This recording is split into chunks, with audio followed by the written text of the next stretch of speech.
Here we are, Friday, July 1st, 2022. Larissa, and I am reading Passion's Torrent,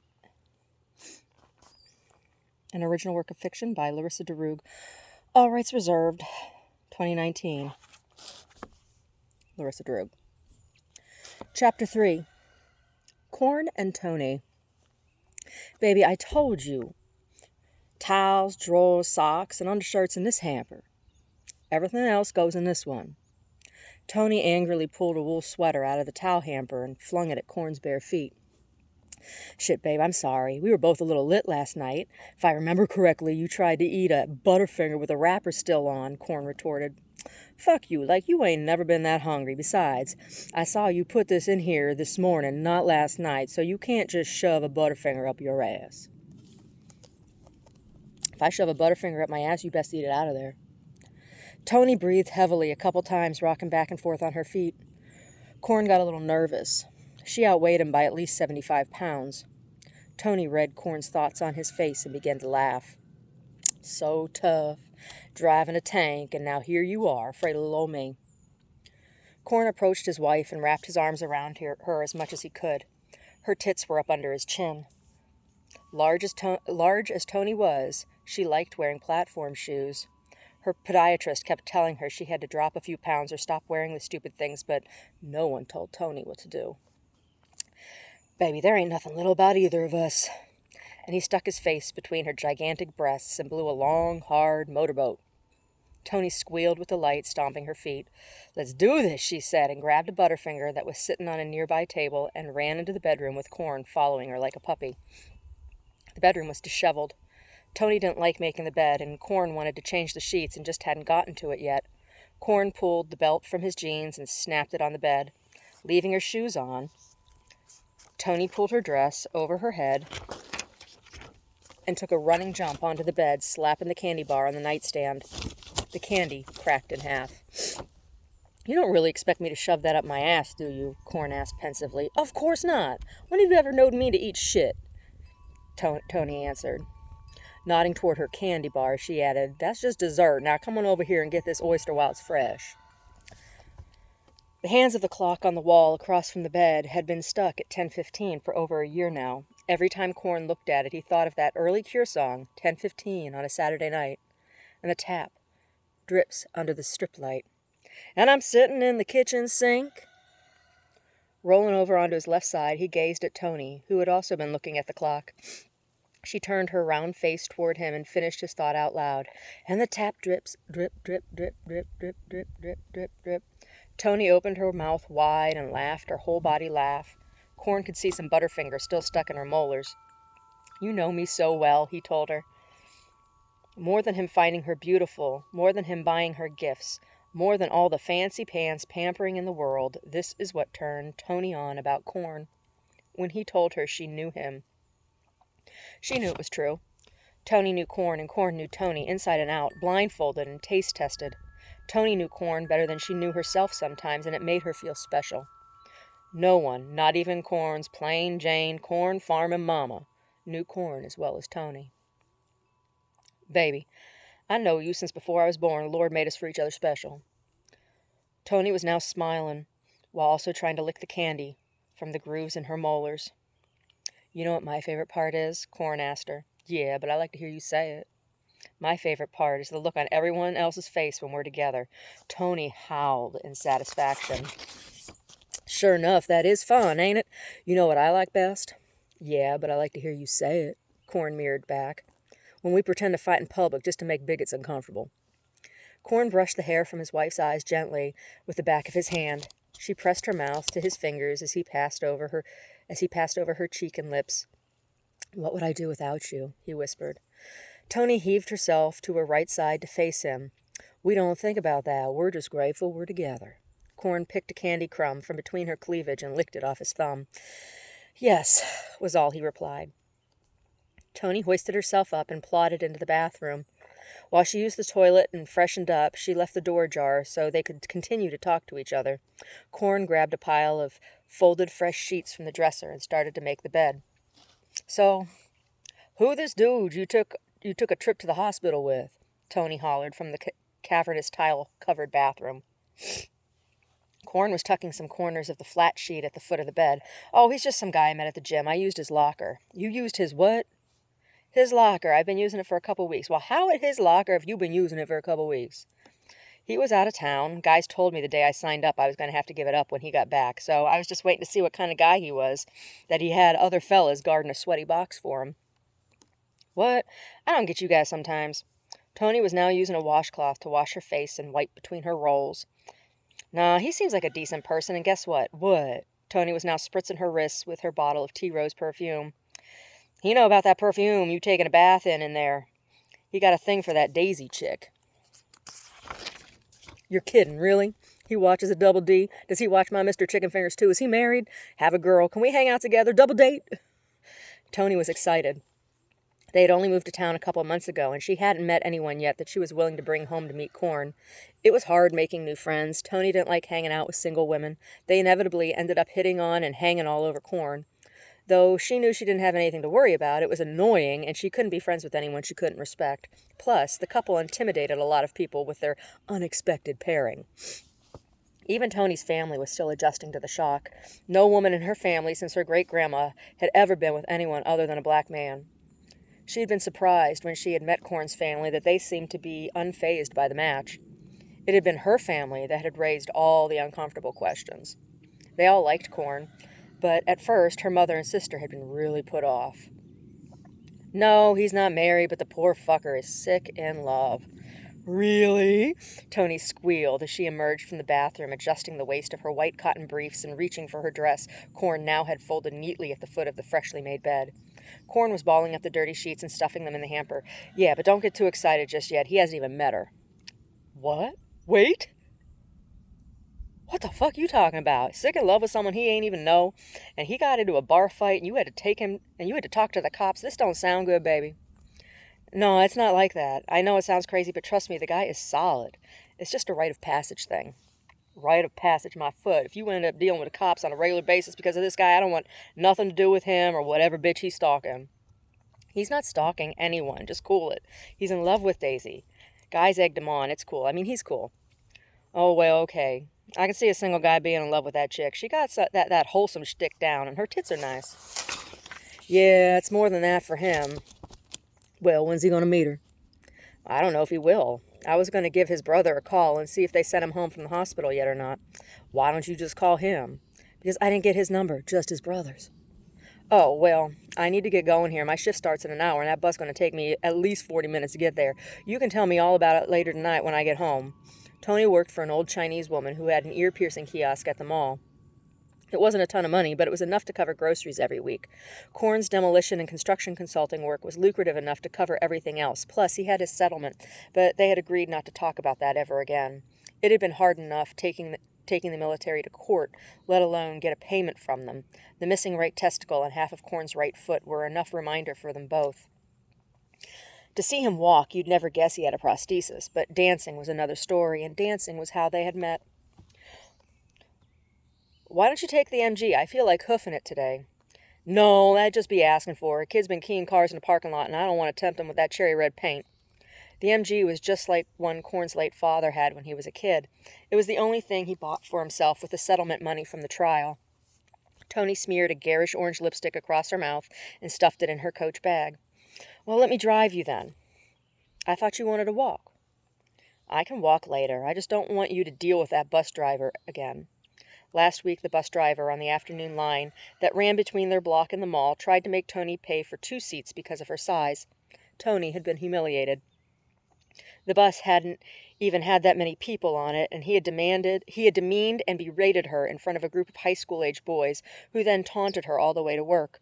Tony was a strong woman, but this had been a bad day for the driver to pick on her. It was the first day of her period, and her first day at her new job. She had cried. Corn didn't take well to his wife crying. The next day, he took off work just so he could wait for the bus and have words with the driver, and the driver's boss, and the driver's boss's boss. Corn did a fair amount of consulting for Public Works and knew some people. Tony now had a 6-month unlimited pass to ride all city buses. Really, it's okay, but if Big Papa want to drive Big Mama to work, then who I to look a gift horse in the mouth? That's right. Who you to look in my mouth? Baby, I like looking at every part of you. Ditto, Corn sat down and fitted what remained of his right foot into his prosthesis, slipped on a pair of socks, and shoved his feet into a pair of thick-soled desert boots. Tony walked into the kitchen and grabbed from the shelf a brown sack lunch she had prepared earlier. She was careful to never buy anything from the food court because people like to stare at a big woman eat, and none of the food court fare was what you'd call healthy. She had found if she brought something homemade, rude menfolk were less likely to give unsolicited critique of her form. It wasn't that she cared what any of them thought. She just didn't want the hassle, and besides, it cost less to make her lunch, and she always had exactly what she wanted. I'll stop by later today after my meeting with the Planning Commission and let you know what I find out about tea, and we can decide what to do for dinner. Tea? Tony questioned. Yeah, that's what I've been calling him. Torrent. Tea. Corn swept his keys off the hook on the wall and nodded toward the door. Let's get 'em moving. Tony smiled and did a little kind of dance in place. Yes, sir.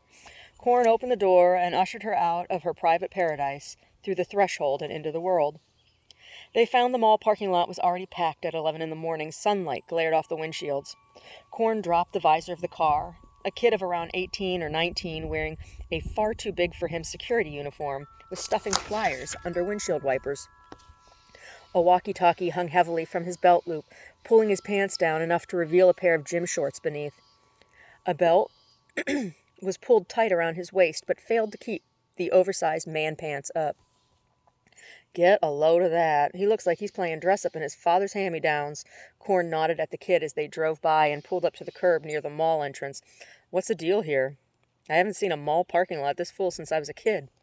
Tony was digging around in her purse looking for something. What? Oh, well, that's Skip. He lost a ton of weight, evidently, but is still wearing all his old clothes. And the lot's full because people from a couple companies using it like it's a park and ride station. Skip's probably putting out flyers telling them the lot's going to be a pay lot starting next week. I heard about it yesterday. Tony was still digging through her bag. Building management brought around a letter on letterhead to all the open stores. They've hired 4 new employees to work the entrances. See, they've already built the little station houses. Tony pulled a crinkled tube of hand cream out of her bag and triumphantly and used it to point in the direction of a small kiosk. Oh, that will probably help the keying as well, Corn replied with satisfaction. Oh, I don't know about that. I think one of the kids keying cars is Skip. She rubbed some lavender-scented cream into her hands. Well, why would you be worried about the MG getting hit if you know who the kid is and he know you work here? Corn was confused. He thought everyone knew not to shit where they ate. Oh, he and I had words my first day. Oh, Corn was interested. Yeah, I guess it was my fault. I was still upset from the bus and was out of sorts. When I saw him, I was like, who, this guy working security in a mall, looking like he trying to get signed but can't sing, right? Tony began. So I couldn't keep my fat mouth shut, and I just blurted out at him, who you working in a mall and can't even find clothes that fit? She paused to give Corn a moment to nod in understanding. So then he say to me, who you'd eat a whole Ronald McDonald's and not leave any for anyone else?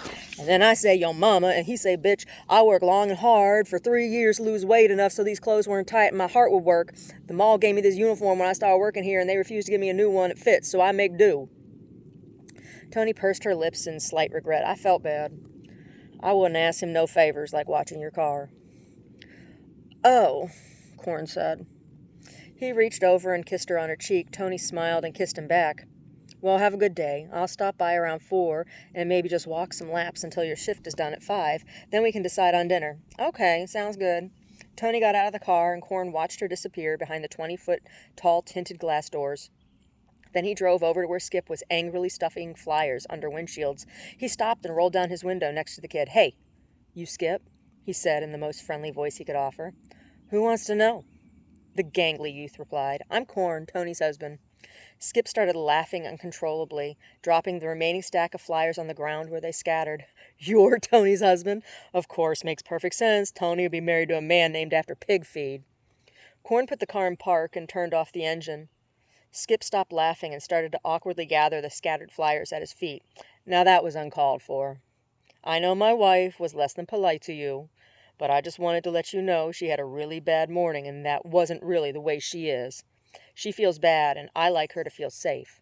She told me she doesn't want to drive to work because she think you'd key the car. So just do me a favor as a man." Skip was now staring at Corn's forearm resting on the edge of the window. "As a man, forget the momentary transgression of my wife, and if you see this car in this parking lot, know it's mine, and she has driven it to work, and don't touch it. Okay? You don't have to be her friend. Just don't be a chode." Corn flexed his forearm. Skip stammered, "Yeah, sure, dude, whatever, no problem, forgotten."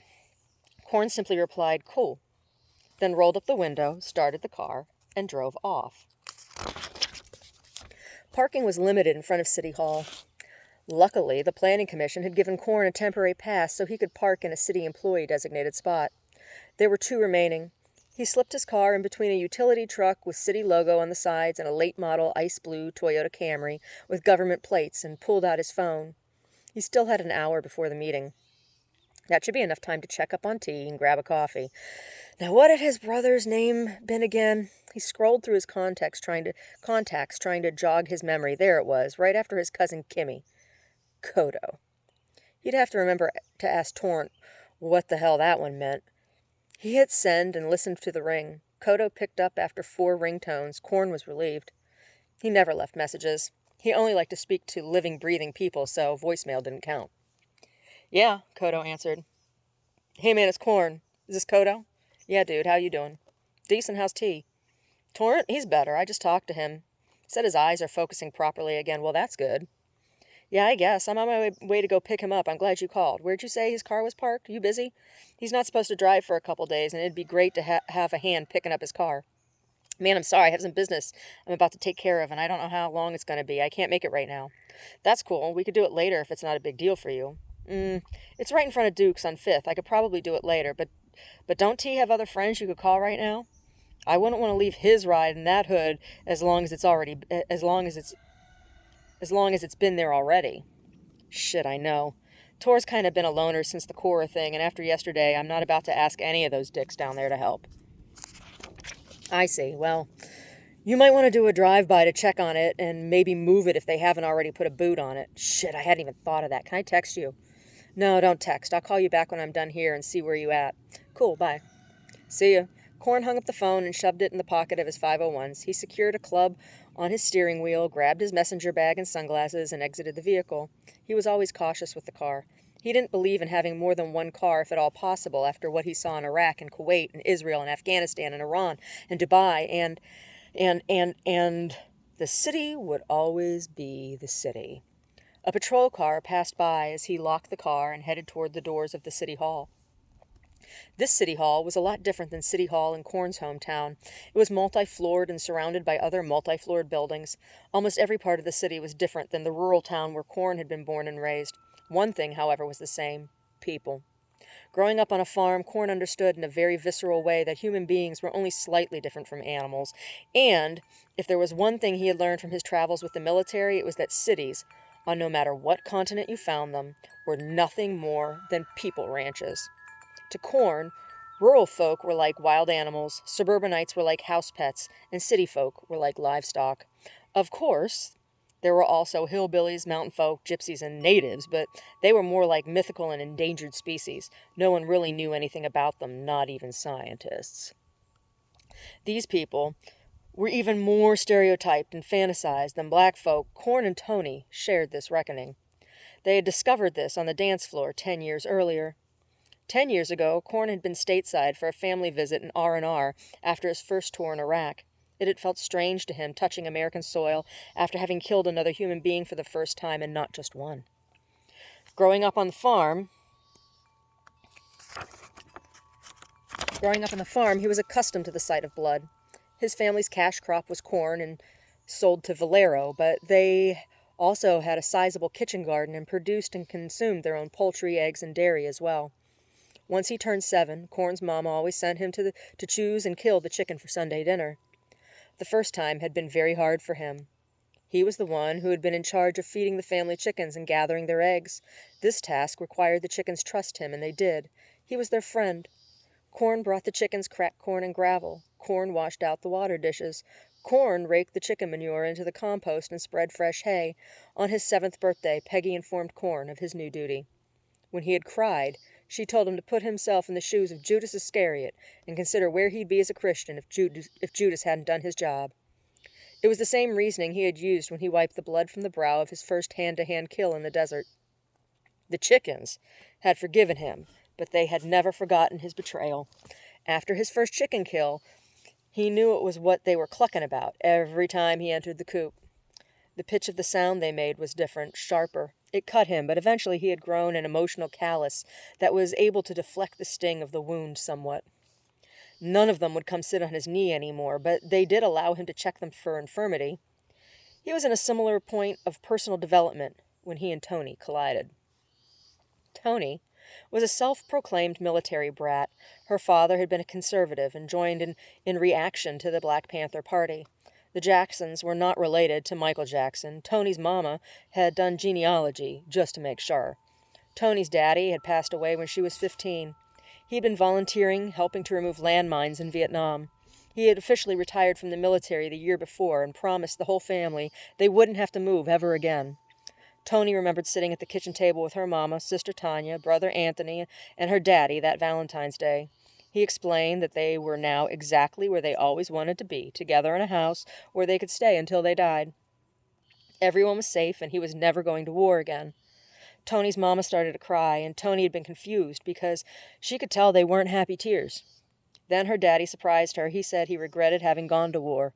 He said he felt he needed to make amends to the country where he had seen so many people die for what he now felt was a lie. He and another veteran buddy of his had organized a trip for Vietnam vets to help locate and remove landmines remaining in Vietnam. He never made it home. He stepped on a landmine the second day of the trip and was killed immediately. Tony and her family had gotten the news the day of Tony's 15th birthday party. All of Tony's friends were there to see her family's pain. Years later, Tony was out with friends celebrating her birthday when she met Corn. The Chub Club wasn't really a club. It was more like a barbecue pit with an outdoor bar in someone's decked-out backyard. That's why it was so popular. You really felt like you were hanging out at a good friend's house and not at a bar. That's because it was someone's house, and also a bar. Sally, the owner, was a plump little gray-haired lady who had weathered the 60s and 70s and 80s by not getting caught up in free love or drugs, living in an RV, and saving every penny, nickel, and dime she came across. For her 50th birthday, she surprised her RV community when she bought in full, in cash, 10 acres with a cabin and a water tower. In exchange for rent-free parking, 3 of her RV neighbors helped her fix the place up, building the outdoor barbecue kitchen, bar, dance floor, and shower house. Once the place was up and running, it quickly became a local yokel favorite. She was an excellent cook, and drinks were reasonably priced, and if you drank too much, you could always camp out overnight as long as you weren't an asshole. Her RV family had unanimously decided to stay on and help her run the place. Since they all were on the plump side, they voted to call the place the Chub Club. A year after they opened, the local paper had done an article on the unique establishment and had run the headline, "Getting the Skinny on the Chub Club." The coverage made business boom, and it had been going strong ever since. Tony and her friends were longtime regulars at the Chub Club. The first time Tony saw Corn, Sally had just put a drink in her hand and a pointed birthday hat on her head. Corn was approaching the bar with 2 buddies flanking him. The 2 locked eyes, and Corn stopped dead in his tracks. Later in their relationship, both told each other the same thing about locking eyes that night. They just knew. At the time, Corn's buddies had thought it was all a joke. "Look at that one over there," Burton had said. "I can't see anything else. She covers the whole bar," Dan replied. Tony blushed and looked away from Corn's stare. Her girlfriends pulled her onto the dance floor with their margaritas. A 3-piece band had been playing Jimmy Buffett covers. Tony knew Corn and his buddies were soldiers. They had the look. Corn approached Sally. "Looks like you have a birthday party going on here. If I'd have known, I would have brought a present. Who's the birthday boy or girl?" Sally's smile was wry. "It's a family birthday. Look, if you guys are here to make trouble, you can just go someplace else. Anyone who hangs here is family. You understand me?" Sally didn't have patience for arrogant soldiers. She had written letters to the base telling them as much. Corn knew this. He had been the one who read the open letter to his crew. That's why they had decided to check the place out. They hadn't even heard of it before. "Yeah, I know. We're not here to make trouble. Just want to have a couple drinks and try this barbecue I've heard is the best secret in town. Well, you're SOL on the barbecue. It's chili on the menu today. Chili cornbread, chocolate cake, and potato salad. Sally only made one meal to serve every day, and if you didn't like it, you were SOL, as she put it, shit out of luck. She also let her favored regulars choose the menu for their birthdays, and Tony was one of her favorites. Tony loved Sally's chili cornbread, chocolate cake, and potato salad. Well, okay, that sounds just fine to me. 3 shots of Jaeger and 3 PBRs. I need to see ID. The 3 soldiers slapped their military IDs on the bar. Sally snorted. That's fine, $5 each. If you're eating, that's another $12 each. All you can eat. Burton was ecstatic. Are you kidding? That's a fucking deal. And he slapped a $20 bill on the counter. Keep the change. The other 2 men did the same. Sally took the bills and turned from them momentarily, returning with 3 shots and 3 sweaty-looking hands. Food is buffet style. Here's a stamp. She extended her hand with an ink stamper towards the men. They presented the back of their fists to receive a stamp in the shape of a star. Show Chapman your stamp, and he'll hand you a plate. She nodded toward a dumpy old man half asleep on a stool next to the buffet table. Yes, ma'am, Corn replied. The 3 men clicked the shot glasses and tossed back the disgusting liquor. It was a feat of toughness. Who could throw back the Jaeger without making a face? That was the challenge. If you made a face, you bought the next round. Burton had never played before, nor had he ever had Jaeger. He came from a suburban family with money. He bought the next 4 rounds until he was drunk enough to not make a face.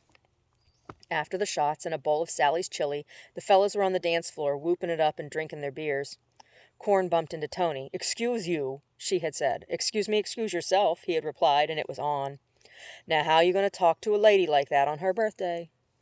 If I bump into a lady, I'll let you know. Now you know you're not talking to me. Now I know you're not talking to me. Burton and Dan took a step back. The band finished Cheeseburger in Paradise and decided to take a chili break. Tony's girlfriends closed in tight behind her. Samantha was a short but curvy East Coast Jewish girl. Mallory was as tall as Tony, but built like a beanpole and looked every ounce of her Mohawk ancestry. The 3 women worked together, bundling tea towels at a local textile factory. It was boring work, but good company and decent pay with benefits. The women had become fast friends. Corn caught sight of Chapman and Sally just behind the women. Chapman didn't look so dumpy now that he was alert and standing, and Corn didn't want any trouble. They were watching the situation closely. Corn considered his words carefully. My apologies. You're right. I am not talking to you. And he turned away from Tony and began to leave the dance floor. Burton and Dan followed. Sally and Chapman relaxed. Corn approached the bar. Another PBR, please, Sally. You know it's her birthday. You could have offered to dance with her, Sally said as she handed Corn the cheap beer. This one's on me. You guys are all right. Corn looked at Sally quizzically. Dance with her? Yeah, Sally said. Dance. You know, move your body in time with the music. I saw you look at her when you came in. I don't know what you're talking about, Corn replied a little too quickly. Burton and Dan were now trying to talk to Samantha and Mallory. Oh, come on, I might be old, but I'm not blind, and a woman like me knows there are plenty of men out there who appreciate a woman with something you can hold on to. Sally swept her hands in front of her ample body. Chapman giggled. Corn was embarrassed and could feel his ears getting red. I don't know how to dance, he stammered. Oh, come on now. That's a load of horse shit and you know it. I saw you out there doing it just a minute ago. That's not what I mean. I don't know how to partner dance. Nonsense, Sally snorted again. You just do what you were doing, but while looking at her and her looking at you. Now go and ask her. I saw her looking at you too. Tony was standing by herself eating a piece of chocolate cake. Corn chugged the beer and walked up to Tony with both hands free. I hear it's your birthday. Tony, is it? Tony licked some of Sally's moist cake from between her front tooth and incisor. She was apprehensive. You heard right. Why you care? I don't. I just wanted to say happy birthday, Anne. And what? Damn it, ask you to dance, that's all. Tony turned her face to look at Corn discerningly with one eye. The 2 were about the same height, but she was a good 75 to 100 pounds bigger than the strapping soldier. Well, okay, but you better not step on my toes. And that was it. Corn and Tony spent the rest of the night together dancing, eating, and talking about everything, and then spent every free minute either of them had for the next 3 months humping like bunnies until Corn got the news he was going to be redeployed. The night he told Tony of the redeployment, they had decided to get married immediately. It took a couple days to put together. Corn had to call in a couple favors and pull a couple strings, but they tied the knot on the base with minimal fuss and celebrated after at the Chubb Club with the same family they were with the night they met. Sally made the same meal as well. As Corn scanned the lobby of City Hall, he spotted the coffee cart and headed toward it like a man on a mission. Americano, he ordered. $3.50, the barista replied, and started to prepare the drink. Corn placed a $5 bill on the ledge of the cart, adding, "Keep the change," as the barista handed him a hot paper cup. "Thanks," she said. There was a covered information desk at the center of the lobby. Corn approached the desk, where a young woman in a wheelchair was seated behind bulletproof glass. A small speaker was eye level in the glass, and a microphone was pointed in front of her mouth. She pressed a big black button and spoke into the microphone. "Can I help you?" "Yes, I'm looking for conference room 1123A. Corn asked it like it was a question. The woman pointed to her left and spoke dryly. "Down the hall and to the right, just before the elevators. Please sign in on the clipboard." Momentarily sitting his coffee down on the ledge, Corn picked up a pen on a chain and obliged her request, then sauntered down the hall to his meeting. Most of the commission members were already present when Corn entered the room. One of the fluorescent lights was flickering above a long mahogany table. A pot of coffee was percolating on a counter next to a box of pastry. Corn looked down at his Americano and sighed to himself. "Good morning, Mr. Johns. We're glad you could join us today. Please help yourself to some coffee and pastry." Daniel Sorensen, the appointed lead, motioned toward the counter.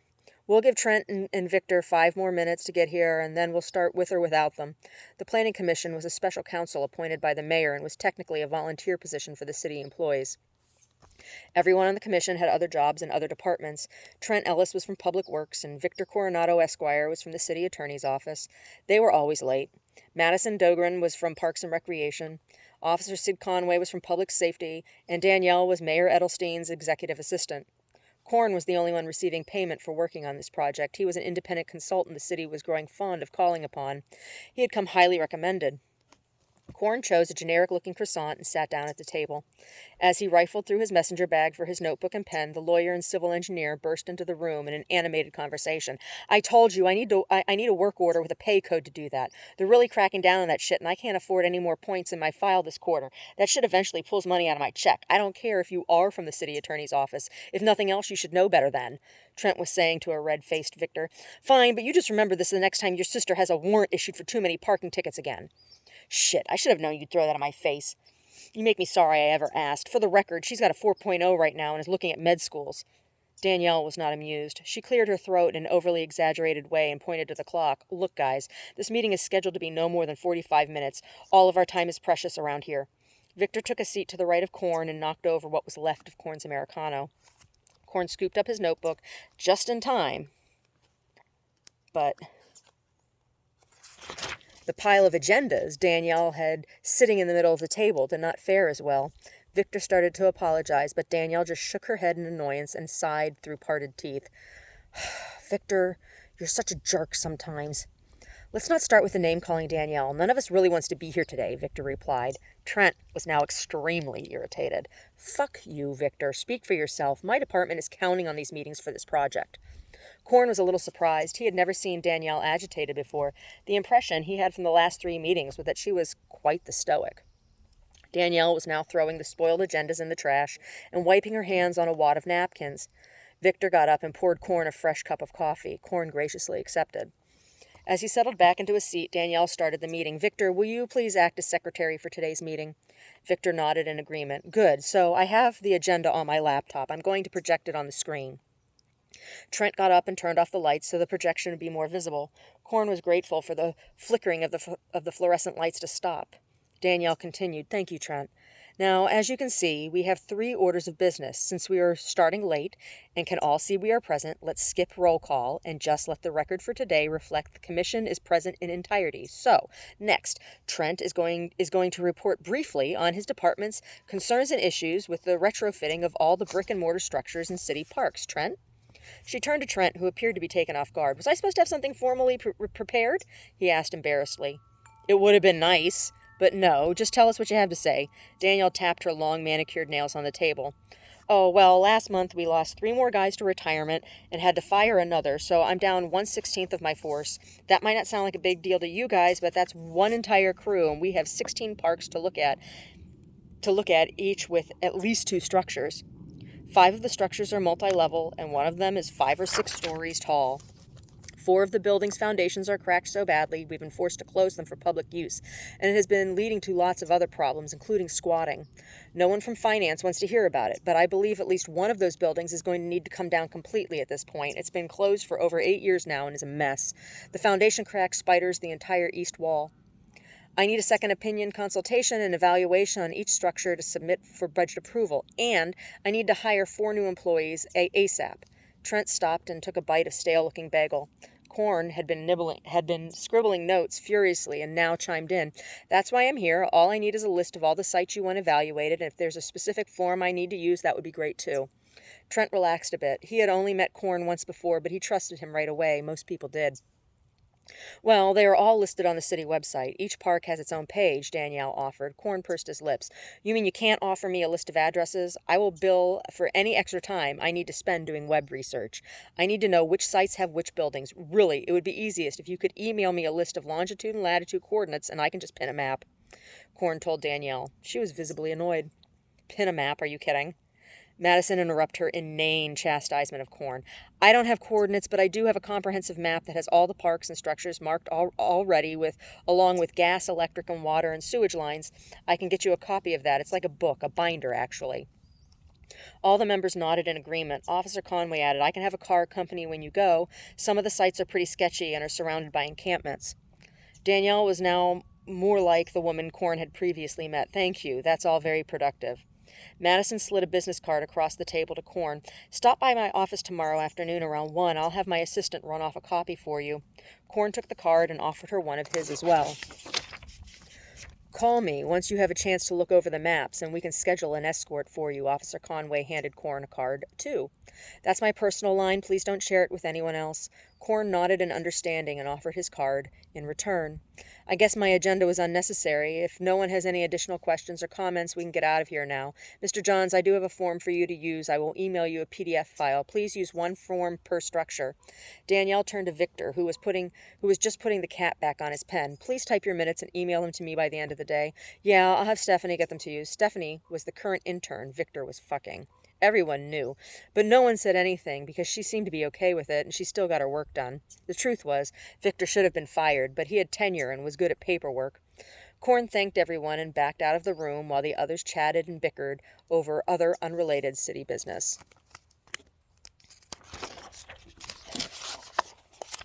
So, one of the things I wanted to address in this novel is soldiers returning home, and similarly to ex-cons when they come out of the system, or when they come out of prison. It's hard to fit back into everyday normal society, and what kind of job is going to be acceptable or appropriate for someone coming from those kinds of backgrounds. And there are some stark similarities in that both ex-cons and veterans are coming from potentially very violent environments, and integrating back into normal or civilian life is challenging. Now, among ex-cons, frequently there's a high rate of recidivism depending on what they were incarcerated for and how long they were incarcerated and whether or not they have family support. And, there's also risk of suicide, and that same risk of suicide exists among veterans, particularly those who are living with PTSD.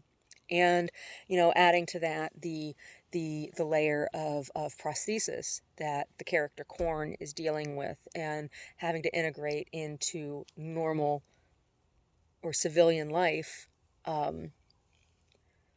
not only changed through experience but changed physically, is very challenging, can be very challenging. And there's not a whole lot of compassion. And you hear all the time, there's all kinds of stories in the news frequently about, veterans who have killed partners or have killed themselves, or and it's not, I'm not saying that's the case with all veterans. It certainly is not.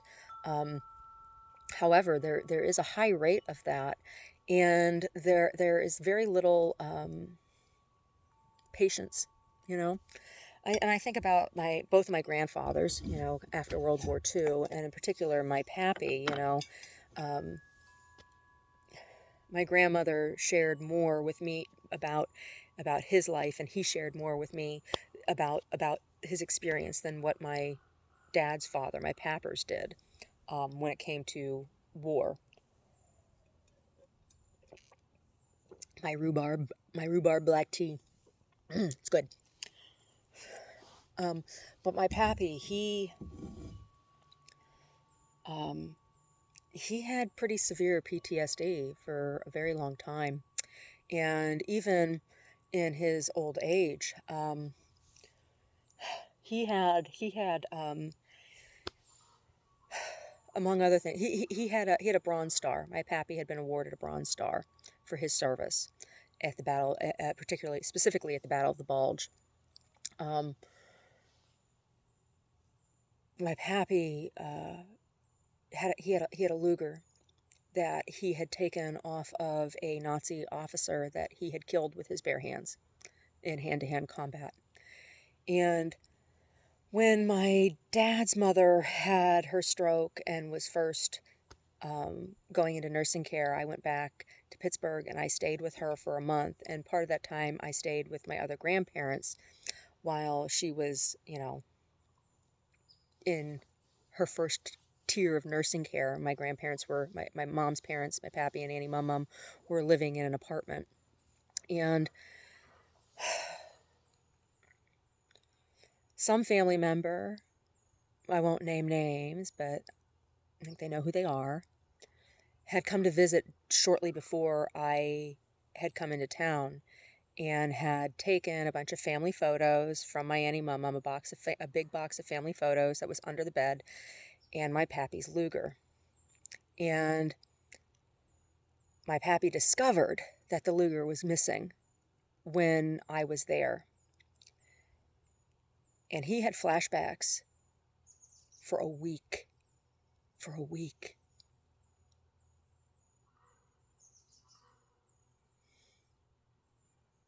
Screaming in the middle of the night. Then he couldn't sleep, and he would lay down in the middle of the afternoon. He'd fall asleep and wake up screaming, sometimes in English, sometimes in German. It's something that doesn't go away. And having survived assault myself, sometimes people like to poke fun, right? They think it's a funny joke.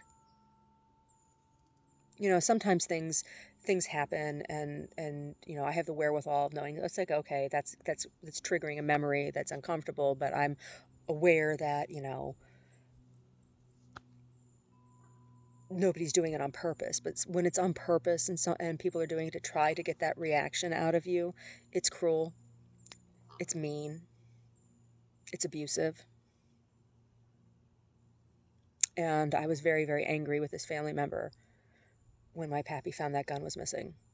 And it wasn't loaded. It was an antique. It wasn't something that my grandfather was shooting at all. It was like I said, he didn't even have ammunition for it, right? He just had this gun that he had taken off of this Nazi officer.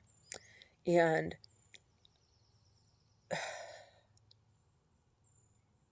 having it under his bed where he slept, like in between the mattress, that was, his personal comfort and his personal way of dealing with that trauma.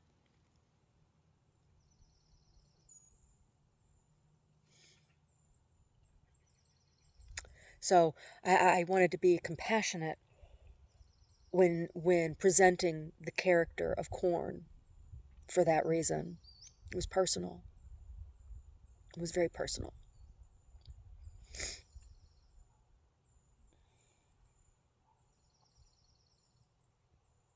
Anyway, it was mean to take that gun off my grandfather. That was mean. That was mean. That wasn't an act of love. That was an act of greed and meanness. Anyway, I hope you're enjoying the book.